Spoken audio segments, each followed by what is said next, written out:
கழகத்துடைய துணை பொதுச் செயலாளர் அத்தை கனிமொழி கருணாநிதி அவங்க தலைமையில் ஒரு குழு அமைச்சிருக்கிறாங்க, தேர்தல் அறிக்கை தயாரிப்பு குழு.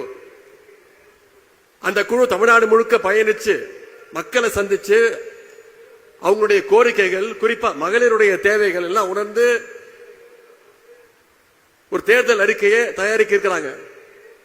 இன்னைக்கு திராவிட முன்னேற்ற கழகம் அந்த குழு அமைச்சோன்னு அண்ணா திராவிட முன்னேற்ற கழகமும் போட்டிக்கு ஒரு குழு அறிவிச்சிருக்கிறாங்க, தேர்தல் அறிக்கை குழுன்னு.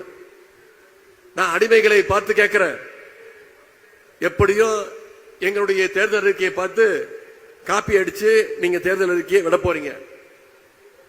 அதிமுக என்ன காப்பி பேஸ்ட் பண்ணாலும் பொதுமக்கள், குறிப்பா மகளிர், தமிழ்நாட்டு மகளிர் அவங்களை நம்புவதற்கு தயாராக இல்லை.